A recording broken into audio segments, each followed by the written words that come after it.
SSC GD running নিয়ে তোমরা চিন্তিত আছো। তো এসএসসিজিডি ওয়েস্ট বেঙ্গলের সমস্ত যেসব রানিং সেন্টার আছে সেই সেন্টারগুলো কী কী সেন্টার আছে এবং সেই সেন্টারগুলোতে কীরকম রান হয় সেগুলো নিয়ে সেই সমস্ত ডিটেলস নিয়ে আজকের এই ভিডিওটা। এর সাথে কবে থেকে রানিং শুরু হতে পারে সেটা তোমাদের জানাবো এবং রানিংয়ের কিছু টিপস বা আমরা কীরকম রান করছি সেটা তোমাদের জানাবো। তো প্রথমে আসি এখানে আমাদের কোন কোন সেন্টারে রানিং হয় সেটাতে আসার আগে ফিজিক্যালের ডেট যেটা আছে সেটাই তোমাদেরকে জানিয়ে রাখি। এখনও অফিসিয়াল কোনো কিন্তু ফিজিক্যালের ডেট কারো কাছে পৌঁছয়নি।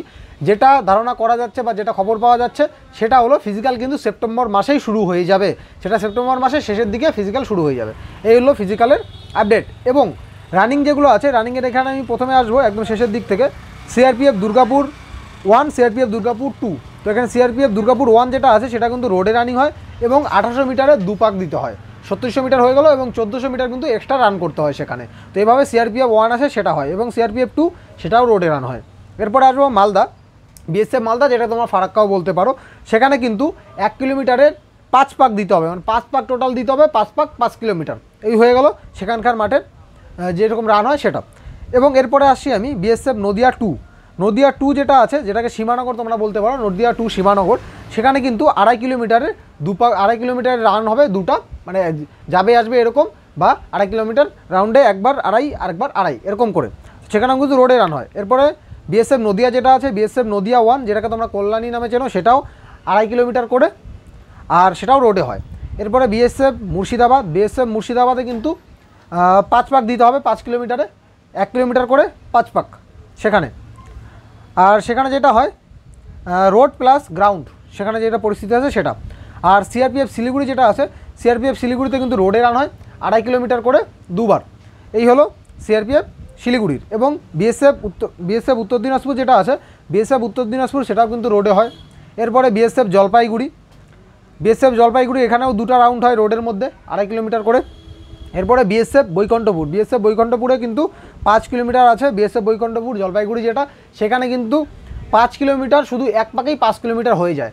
শুরু করবে একখান থেকে, সেটা ওই পাকা রাস্তা দিয়ে ঘুরিয়ে ঘুরিয়ে নিয়ে যাবে তোমাদেরকে, ঘুরিয়ে আবার এইখানে নিয়ে চলে আসবে, 5 কিলোমিটার হয়ে যাবে। মানে একটা গোল রাউন্ড হবে এরকম। এদিকে একটু বেকাতারা থাকবে সেটা আলাদা বিষয়, কিন্তু 5 কিলোমিটার একটা রাউন্ডে। বিএসএফ বৈকুণ্ঠপুর সেটা একটা রাউন্ডেই 5 কিলোমিটার কমপ্লিট হয়ে যাবে। এদিকে যাবে, ওইদিকে চলে আসবে, এখানে 5 কিলোমিটার কমপ্লিট। এরপরে বিএসএফ দার্জিলিং যেটা আছে, বিএসএফ দার্জিলিং 41 ব্যাটালিয়ন যেটা, সেখানে কিন্তু 450 মিটারের সেখানে গ্রাউন্ডে রান হবে। বেডমিশারি রাস্তা করা আছে, গ্রাউন্ডে রান। তো গ্রাউন্ডে সেখানে কিন্তু 400 মিটারের 12 পাক থাকে এবং একটা হাফ পাক থাকে। তো প্রথমে যেটা হাফ পাক বলতে, প্রথমে 200 মিটার তারা রান করিয়ে নেয়, 400 মিটারের গ্রাউন্ডটা থাকলো, ওই পাশ থেকে শুরু করলো, 200 মিটার এখানে এসে শেষ হলো। এখান থেকে 12 পাক কিন্তু কাউন্ট হয়, 12 পাক কাউন্ট হয়ে এখানে আবার শেষ হয়। শুরু হবে এই পাশে 200 মিটার আসলে, তারপরে সম্পূর্ণ এটা রাউন্ড হয়ে 1 পাক ধরবে, এরকম করে 12 পাক রাউন্ড হবে এবং প্রথমে 200 মিটার তোমরা শেষ করলে সেখানে সেটা। আর সিআরপিএফ বলছি সরি, বিএসএফ দার্জিলিং যেটা আছে, বিএসএফ দার্জিলিংয়ে তোমাদের যদি পড়ে, যেখানে 12 পাক 12.5 পাক হয়, সেখানে মাঠ কিন্তু খুব ভালো, রানিংয়ের জন্য একদম সুইটেবল আছে সেটা। এবং সেখানকার যেটা এনভায়রনমেন্ট, সেখানকার যে মানে স্টাফগুলো আছে খুব হেল্পফুল স্টাফ। তারা কিন্তু তোমাদেরকে জল দিয়ে পর্যন্ত সাহায্য করে রানে। তোমার রানিং হয়ে গেল কিছু পাক, তারপরে তারা গ্লাসে করে জল দেয়, একটা ড্রামে জল নিল, গ্লাসে করে জল দিয়ে দেয়, তোমরা হাত বাড়িয়ে জল কিন্তু সেখান থেকে খেয়ে রান করতে পারো এরকম। আর আমাদের এখানে আশেপাশে জলপাইগুড়ির যেটা সিআরপিএফ যেটা আছে, কথা গেলো সিআরপিএফ, আমাদের সিআরপিএফ শিলিগুড়ি যেটা, সিআরপিএফ শিলিগুড়িতে কিন্তু খুব কড়াকড়ি হয়। যেগুলো চেস্টে, সিআরপিএফ শিলিগুড়ির চেস্টে কিন্তু প্রচুর ছেলেকে ছাঁটাই করেছে আগের বছর সিআরপিএফ শিলিগুড়ি। এবং বিএসএফ যেটা জলপাইগুড়ি আছে, জলপাইগুড়ি বিএসএফ যেটা আছে, রানীনগর যেটা বলা হয়, সেখানে কিন্তু প্রচুর ছেলেপেলে আগের বছর চেস্টে এবং হাইটেও ছেটে দিয়েছিল। যাদের 170 ছিল, অনেকের 170 ছেলেপেলেগুলো তারা ছেটে দিয়েছিল। বিএসএফ যেটা জলপাইগুড়ি আছে, আমাদের একটা ছেলে আছে, ওর হাইটে হয়, ওকে কিন্তু আগের বছর ওখান থেকে ছাঁটাই করে দিয়েছিল এবং অনেককে চেস্টে আউট করে দিয়েছে। তো এই হলো গ্রাউন্ড যেটা আছে, গ্রাউন্ডের ডিটেলসগুলো।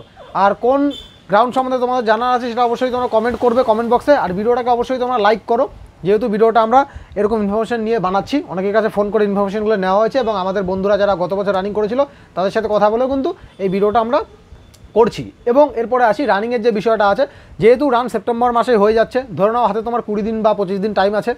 20 দিন 25 দিনের রান তোমরা তুলবে কীভাবে? 20 দিন 25 দিন কীভাবে তোমরা রান তুলবে সেটার জন্য তোমাদেরকে দেখো আই বাটনে একটা ভিডিও দেখা যাচ্ছে, বা ভিডিও ডিসক্রিপশনে যাও, বা ভিডিওর প্লে লিস্টে চলে যাও এসএসসি জিডির আমার চ্যানেলের, সেখানে রানিংয়ের দেখো একটা ভিডিও পাবে 3-4 মাস আগের। সেখানে সেই রানিংয়ের ভিডিওতে সমস্ত ডিটেলস কিন্তু রান সম্বন্ধে বলা আছে, কোন পরিস্থিতিতে তোমরা কী করে রান করবে না করবে, রান কী করে ইমপ্রুভ হবে না হবে, এইসব ডিটেলস কিন্তু সেখানে আলোচনা করেছি। আর রানিং রিলেটেড যে কোনো রকম অসুবিধা তোমার যদি হয়ে থাকে, তোমাদের রানিং রিলেটেড যে কোনো ধরনের অসুবিধা হয়ে থাকলে আমাকে কমেন্ট বক্সে কমেন্ট করো যে এই অসুবিধা হচ্ছে, সেটা অবশ্যই আমরা রিপ্লাই দেবো বা ভিডিও করে সেটা সলিউশন আমরা দেবো।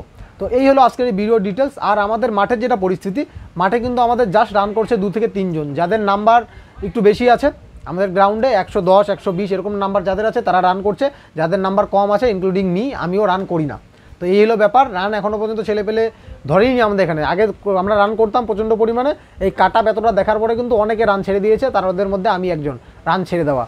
তো এখন রান করবো, আজকে ভিডিও বানাচ্ছি, তোমরা দেখতে পারবে সকালবেলা। দেখতে পাচ্ছ আজকে কয় তারিখ, তোমরা ভিডিও দেখছো আজকে 29 তারিখে, ভিডিও রেকর্ডিং হচ্ছে 28 তারিখে। তো এই আজকের থেকে আমি তাহলে আজকে রান শুরু করলাম, যতদিন না হচ্ছে ফিজিক্যাল, যেহেতু হাতে আছে 20 দিন 25 দিন বা যেটাই টাইম পাই হাতে, এই কয়দিনে কিন্তু রান আমি তুলে নেব। আর যেটা অসুবিধা হবে না হবে, আমার যদি কোনো অসুবিধা হয় সেটা তোমাদের সঙ্গে শেয়ার করবো ব্লগ আকারে। আর তোমাদের যে কোনো ধরনের কোনো এসএসসি জিডি সম্বন্ধে অসুবিধা হলে অবশ্যই কমেন্ট বক্সে কমেন্ট করো। আর আমার মেল আইডি মোবাইল নাম্বার দেখবো অন্য ভিডিওতে আছে, তোমাদের কোনো অসুবিধা হলে সরাসরি হোয়াটসঅ্যাপেও তোমরা কথা বলতে পারো। চলো আজকে ভিডিও এই পর্যন্তই। আর একটা বিষয়, ভিডিও এই পর্যন্ত বলে দিলাম 2 বার, কিন্তু আরেকটা বিষয় না বলে পারছি না, সেটা হলো এসএসসি জিডি কেসের যে আপডেট আছে সেই আপডেটটা। কেস যেটা আছে সেটা কিন্তু কোর্টে উঠছে, মানে কোর্টে উঠবে, এবং সমস্ত আপডেট তোমরা আমার চ্যানেলের মাধ্যমেই পাবে এবং অন্যান্য চ্যানেলের মাধ্যমেই পাবে, অন্যান্য চ্যানেলের মাধ্যমেও আপডেটগুলো পাবে, কিন্তু সবার আগে আশা করা যায় আমার চ্যানেল থেকে পাবে, কারণ সেখানে কিন্তু আমিও যুক্ত আছি কেসটার সঙ্গে, এবং সেই গ্রুপে যেসব ডিসকাস হয় না হয় প্রতিনিয়ত সেই ডিসকাসের সঙ্গে আমরা আছি। এবং অন্যান্য যারা এই কেসটার সঙ্গে যুক্ত আছে সবার কাছে অবশ্যই আমরা কৃতজ্ঞ থাকবো, এসএসসি জিডি প্রার্থীরা, বিশেষ করে সেই দাদাটা শঙ্করদা যিনি আছে, শঙ্করদা অনেকভাবে আমাদের হেল্প করেছে, সেই শঙ্করদার কাছে অবশ্যই আমরা কৃতজ্ঞ থাকবো এই এসএসসি জিডি যে কেস করেছি সেটার বিষয়ে। এবং এসএসসি জিডির যে বাঙালি ক্যান্ডিডেটরা আছে তারা এখন বুঝতে পারছে না যে এই যে কেসটা হচ্ছে সেটা কতটা গুরুত্বপূর্ণ, কারণ বাইরের এত ছেলেপেলে আমাদের ভ্যাকেন্সি নিয়ে যাচ্ছে, সেটা লিগেলি সরকার সেটাকে তাদেরকে বাইর করে দেবে এখান থেকে, লিস্ট থেকে খুঁজে খুঁজে বের করে তাদের ডকুমেন্ট যাচাই করে, সেটা কত বড় যে একটা বিষয় হতে চলেছে তোমরা বুঝতে পারবে পরে। তো এর জন্য তোমরা অবশ্যই যুক্ত থাকো পরবর্তী আপডেট পাওয়ার জন্য। চলো।